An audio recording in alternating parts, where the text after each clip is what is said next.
Let's get started. Hi, my name is Jonas Icking. I'm with Mozilla. I am the tech lead for the Web API team. And hi, I'm Vivian Nicolas. I work for Mozilla and I'm the tech lead for Gaia, the front-end part of the Firefox OS project. Is it better? Yes, much more. So hi again, my name is Vivian Nicolas. I work for Mozilla as well, and I'm the tech lead for Gaia, the front-end side of the Boot to Gecko project. So we're going to talk about Firefox OS today, or as we're going to eventually call it, GNU Linux Firefox OS.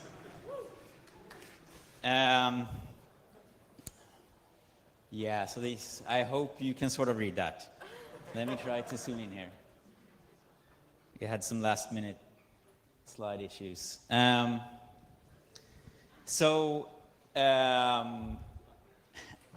Firefox OS is a open source project. It uses Gaia, which is the front end, which is entirely written in web technologies using HTML, JavaScript, CSS, JPEGs, and so on. Behind that is Gecko, which is the rendering engine that we've been using for Firefox for over a decade. And then under that is a Linux kernel. We're using the same Linux kernel as Android is using. And the reason for that is because a lot of hardware manufacturers are already targeting Android or the Android kernel, which means that A, it's easier for us to find partners, but B, it also means that it's easier for anyone else to install Firefox OS on a device that already supports Android. So why are we doing this? Well, mostly because it's cool. Web technologies are awesome. We want to use the web in more places. But also because we really believe in open source, open standards, and creating a community-driven operating system. We don't want to have something where just the source code is available. We want a project where anyone can participate. The latest version of Firefox OS is available on GitHub and Mercurial. Anyone can pull and build whatever code we currently have. There's no surprises. All the planning happens in the open.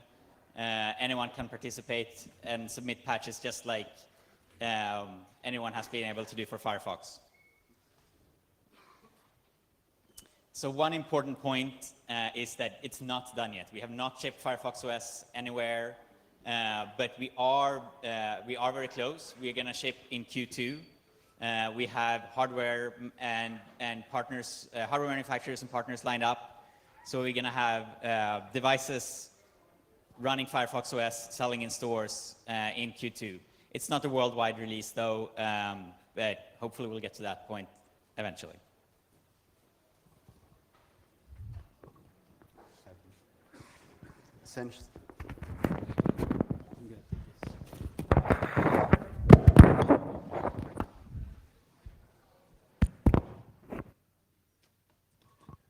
Thanks, Jonas.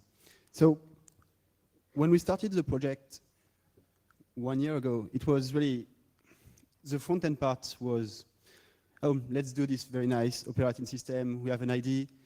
And the first demo was done in August 2011, I think, and it was mostly just a version of Firefox Mobile with a UI dedicated as an on-screen, and the phone calls were using the Android stack.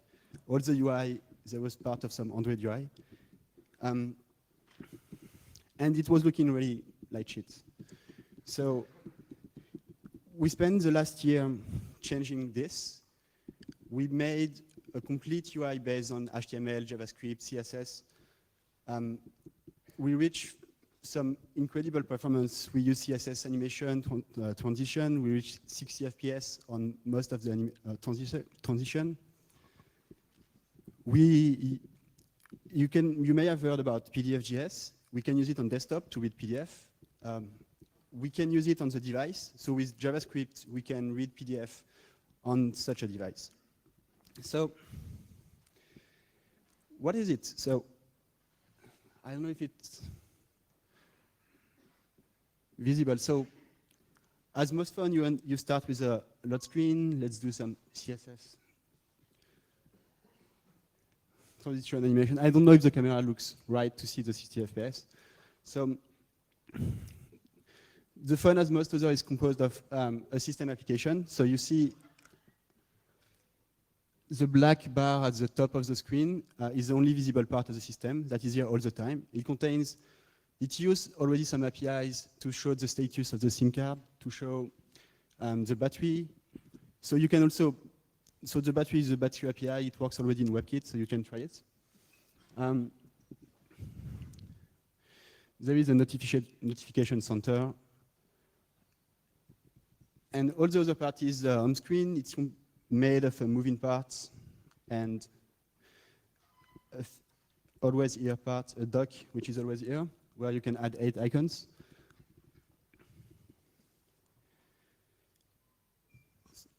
But you can also do, it's a phone, so let's prove it. Let's see if Jonas can call me like. Okay, or can send me a text message.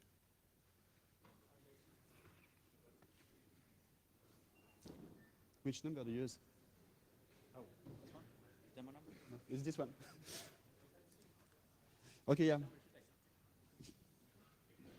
Which number is this? Okay. Oh, there is no SIM card on this one, sorry. No. So obviously it does not work without any SIM card. That's still a web-based phone, but to make phone calls we need one. So my SIM card is actually in the other device. So we can show it after that during the question phase.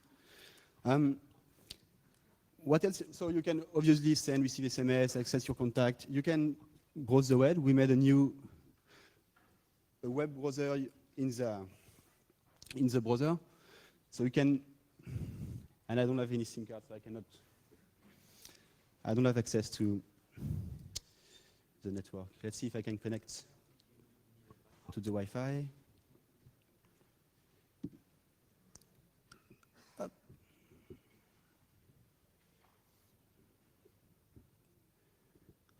Let's connect to Wi-Fi. So we have a lot of APIs to enable access to hardware capabilities of the phone.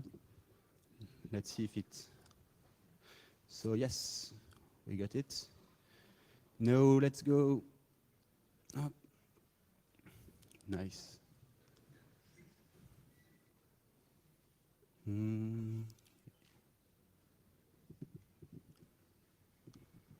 So it's looking for a network. You can see that on the top.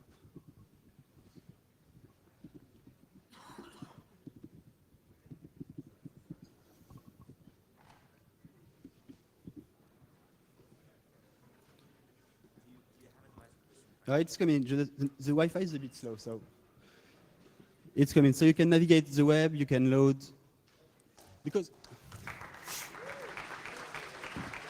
So. And one tab is not enough, so let's open a new one. And hope it will load faster. So, yes, nice, it's the same. So each of those tabs lives inside their own process. So every time you create a new tab, you spawn a new process. And most of the phone architecture is based on this. We will speak a bit about it later.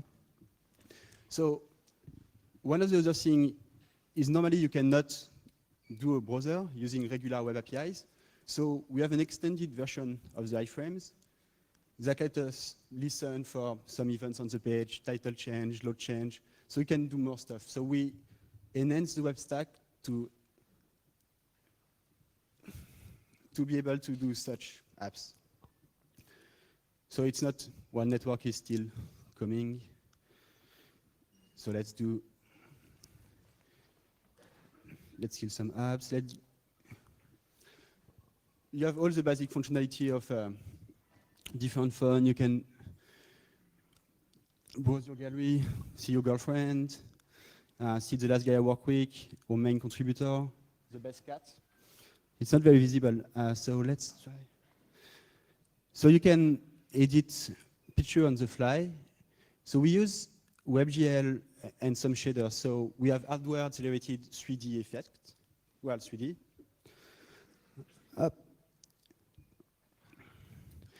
You can listen music directly from your phone. If you don't have many music, you can listen talks from other. So here is Brendan speaking about Boot2Gecko 1 year ago. Yeah. Yeah, let's. Hey, Brendan, do you have anything to say?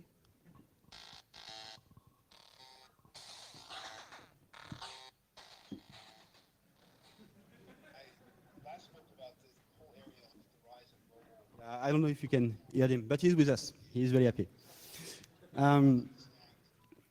So you can do much of the thing you can do with your regular phone. There is no, it works, you can use it as your daily phone, and if you have another proprietary phone, you don't need to use it, you can switch, and you don't care. So,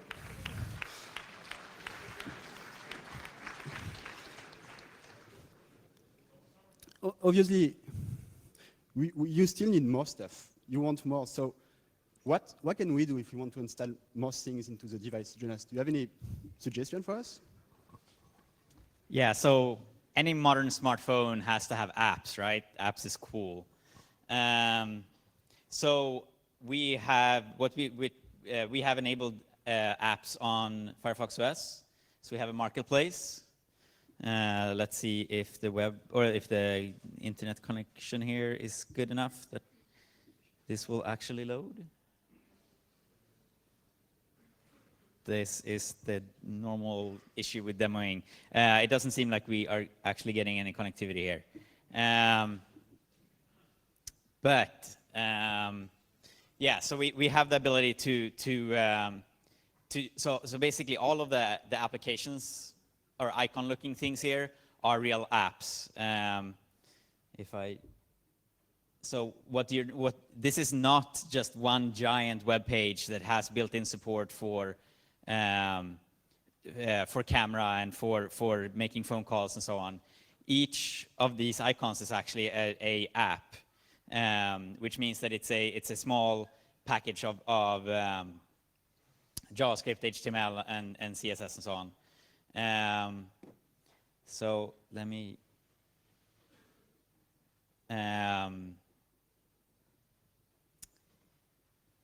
bring up the right slide again here. So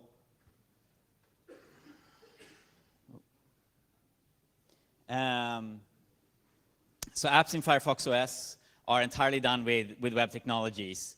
But the web as it exists today doesn't support apps, like we just have web pages. But what really is the difference between a web page and an app? Well, mostly, or at least to start with, it's an icon on the home screen, right? How do you get an icon? Well, we need a little bit of metadata for the app. So we've introduced a JSON manifest where you express what name the app should have, what icon, what URL to load, and so on when the app launches. We also have two types of apps.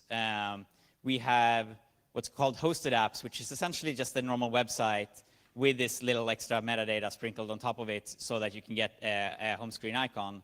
And then we have something called packaged apps. Packaged apps is sort of what it sounds like. It's a zip file that contains all of the resources. So when the user installs a packaged app, we download this zip file and store it on the device, and then anytime you use you launch the app, we load from the zip file. So here's what. Oh man, this is not rendering at all. Sorry, this camera is not working out. So this is supposed to be an example of what a application manifest looks like. Yeah, I don't think that we can fix that. So basically it's just a little bit of metadata. It's the name, it's a list of icon sizes and which URL to use for these icons. And it's some information about the developer and so on.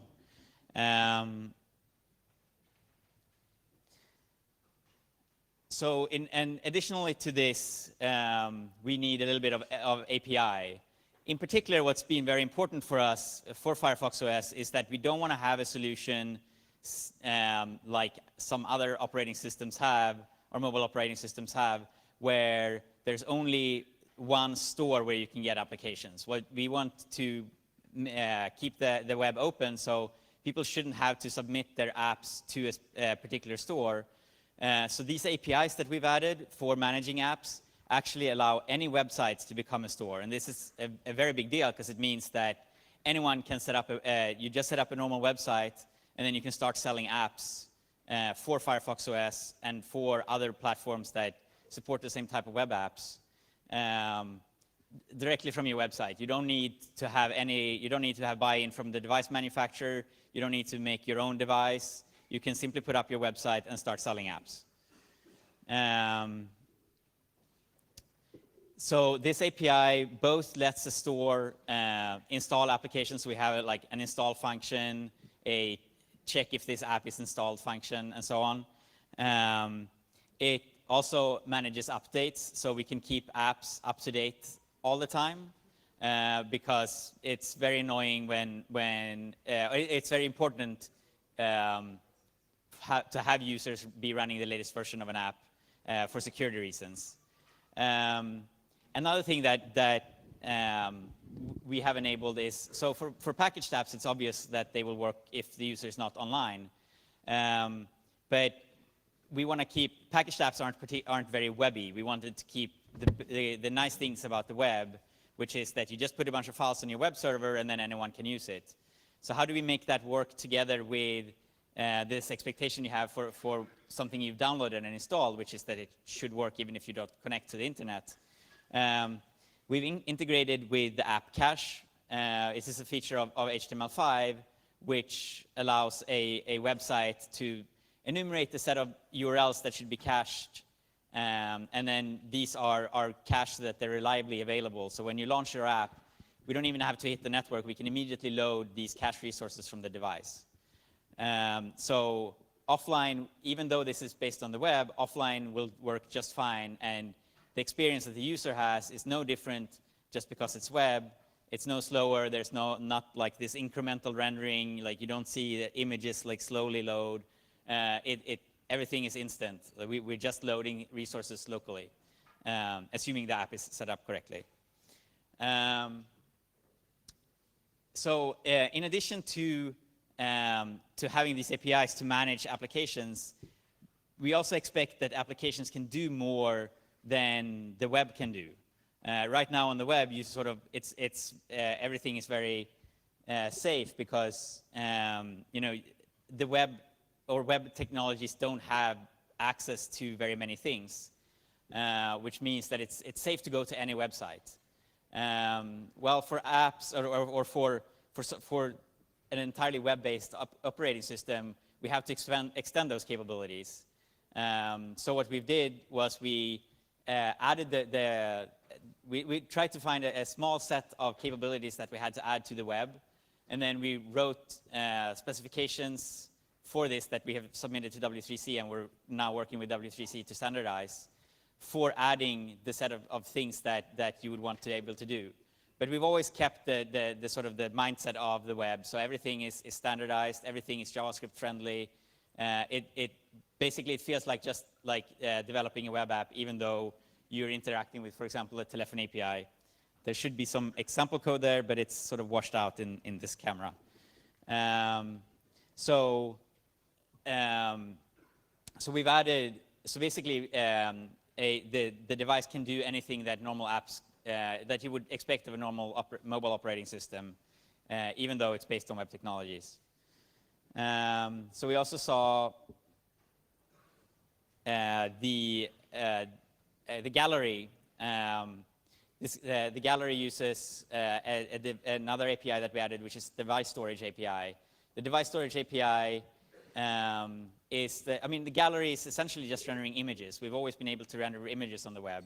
The little piece we're missing is the ability to go to your images folder and enumerate all the images that are there. So we've added the device API, the device storage API, which lets you ask for the pictures folder or the music folder, and then you can enumerate all the files that are there and treat them just like any normal file. So like you can just point an image tag at one of these files, or you can point a audio tag if you want to play music, and so on. So there's only a very small set of capabilities we've had to add, and in general, the web has a tremendous set of functionality already.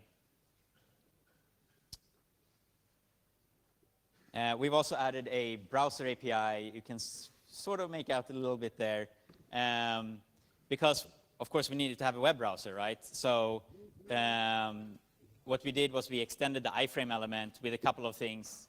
We have the remote equals true attribute, which says run the contents of this iframe in a separate process. This is what allows us to do a multi-process browser application, even though it's entirely based on HTML and JavaScript. So you just set an attribute which causes Gecko to create a new process and then run the contents of that iframe in a separate process. We also added a Moz browser attribute, which makes this iframe element behave slightly differently.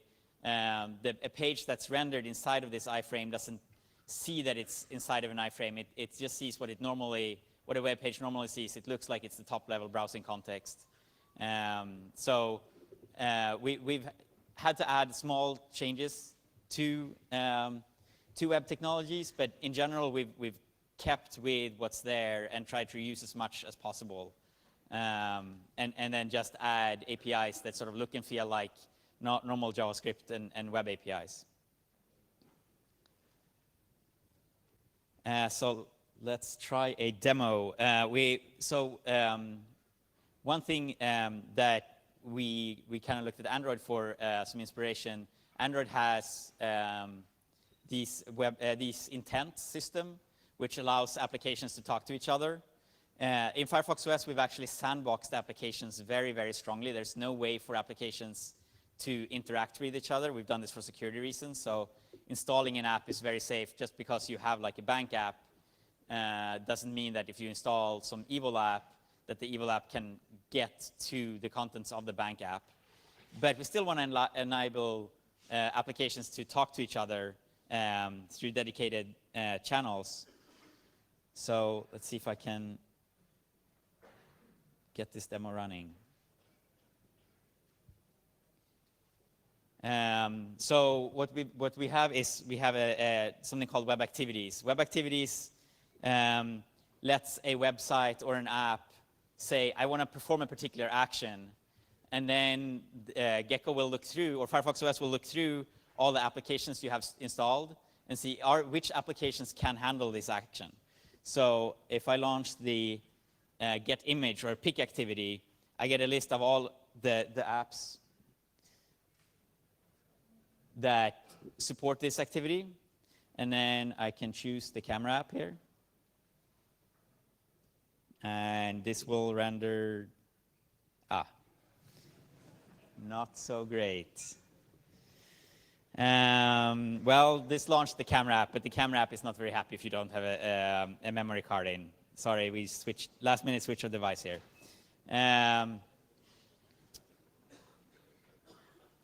That's a bummer. Actually, I wonder if I can make it work. No. Okay, but web activities is basically a subset of intents and lets applications use the system to perform certain actions. And this allows, by installing additional applications, you can sort of expand the capabilities of your phone and the capabilities exposed to other web applications. This also allows any apps that you install to integrate with your phone. So this use the pick activity. So any app that you install, so for example, if you install a Flickr app, the Flickr app can then integrate and let you choose pictures from your Flickr account and so on. And again, this is just like a small addition we've done to the set of web APIs that already exist in order to integrate and allow this richer ecosystem of apps.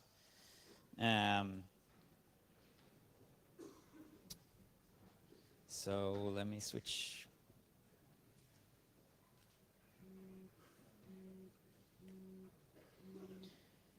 I think that might be, yes, that's all I had. So if you also want to see it working, you can come at the booth. We have a lot of awesome people with demos that works, not like us. So feel free to come and to see the device. We have a few devices.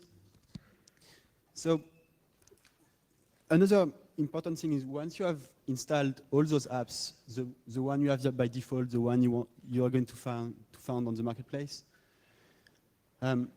Jonas spoke about the browser API for the browser application. We use the same thing in the root, what we call the system application. So you can think of Gaia as a web page that contains iframes that just point to your apps. So those iframes use the extended version,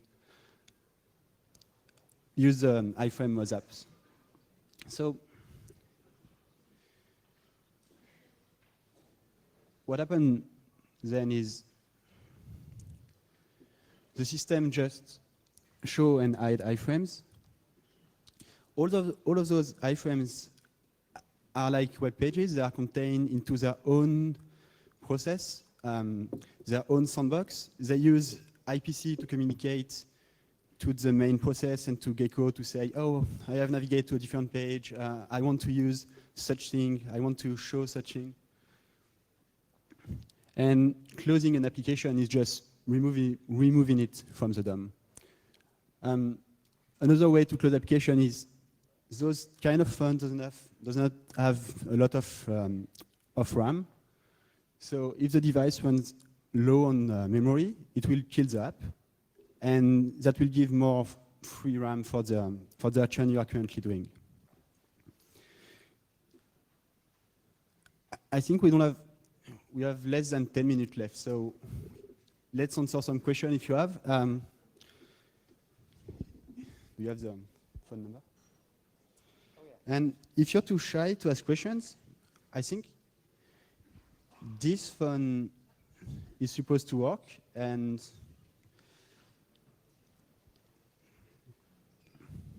hey, this is your number?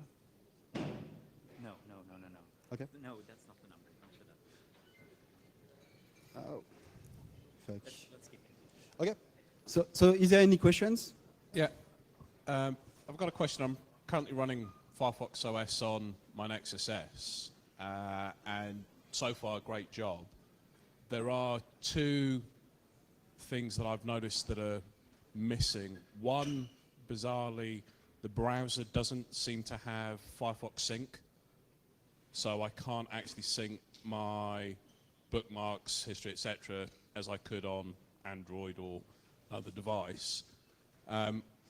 The other item is there's no CarDAV sync for contacts. Sorry, is that better? Okay, yeah, running Firefox OS and Nexus S works great for the most part.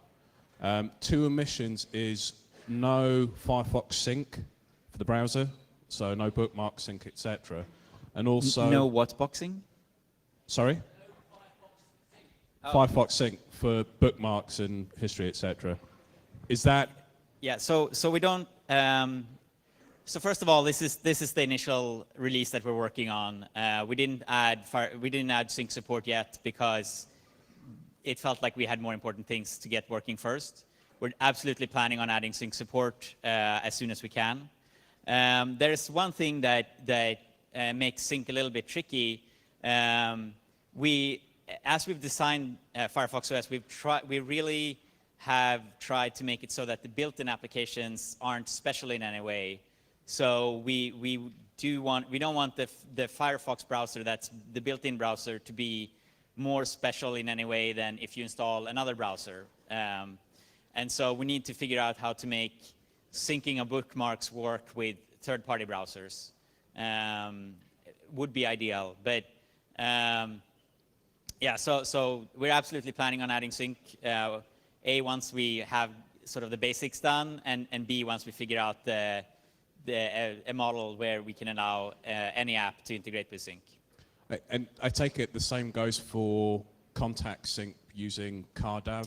You've got CalNav in there for the... Contact sync is actually, we don't have it implemented, but it should be quite possible to build contact sync using a third-party app. We have a contacts API, which lets you, basically do anything with address book. You can enumerate anything that's in the address book and add and remove contacts as you want. So all you need to do is to write a third-party app which starts itself every regularly and then syncs with or downloads data from whichever source you want and inserts contacts into the contacts database.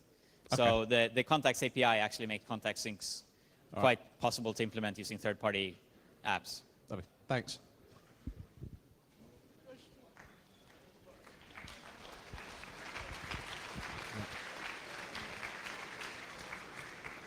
Hello, I have a question concerning the security. One big problem on the Android platform is the huge number of malicious applications and still rising. Should we expect a similar problem on Firefox OS, or is there some security mechanism that will avoid it? I couldn't.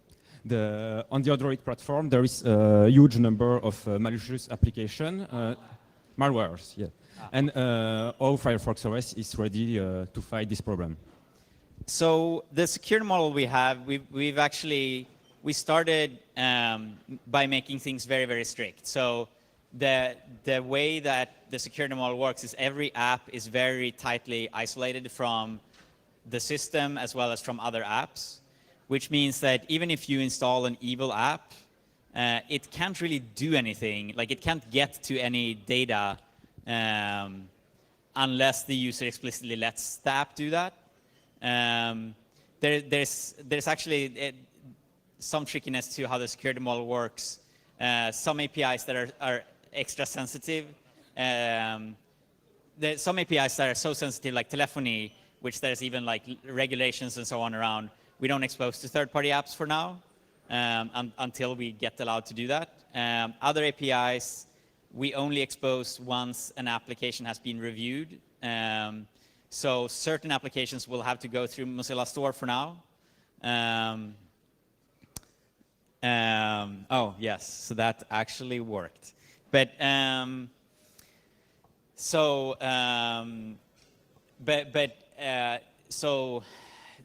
but in any case, even in scenarios where you've gone through and been reviewed, we always ensure that the user is informed anytime we share private data with an app.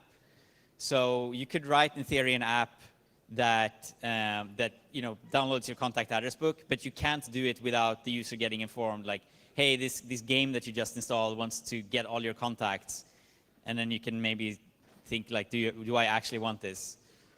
What's also very nice in Firefox OS security model is that we don't ask these questions at the time of install. So with Android, you have to make these security decisions when you install an app, which is when you're the most eager to just go through and start playing your game or whatever you want to do. And you also don't have any context, like why does this app want to access my contacts? In Firefox OS, you don't make any security decisions when you install. Instead, the first time the application tries to use a sensitive API, at that point, we ask the user, and the user can say yes or no. You don't have to, like in Android, you can't run the app at all if you want to disallow some permission. In Firefox OS, you can just say no to this particular thing, and then everything else continues to work. Yeah. Hi. One question. Are you going to support closed source applications, and how? We have no plans to support anything but web technologies, which means like everything is going to be JavaScript and HTML and CSS. So you can sort of close source in the sense that you can use an obfuscator just like people do on websites today, but there's no way to run binary code. Like you can't you can't like deliver a x86 binary blob and have it, or an ARM binary blob and have that run. It's all JavaScript. But we can't really prevent people from obfuscating their source, so people can and will do that.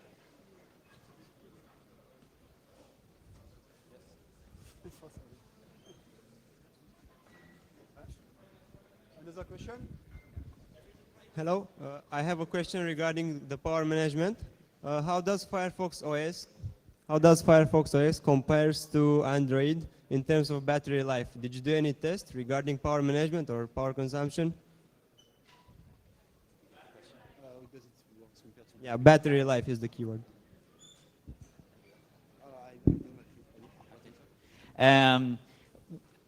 I don't actually know. I think we do quite okay compared to Android. But I haven't personally done any measurements, so I don't actually know how we compare.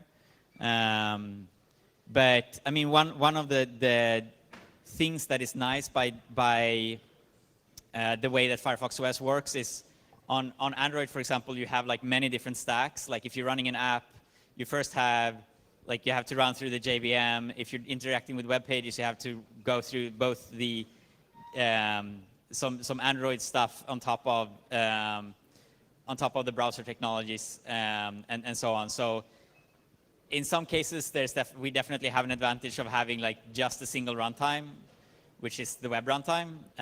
But I can't say if that translates into any significantly different battery life.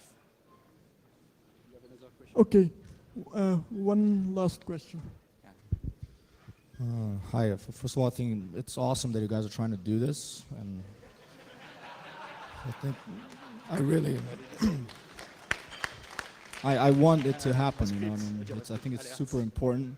I think it's super hard, and it's awesome someone's trying.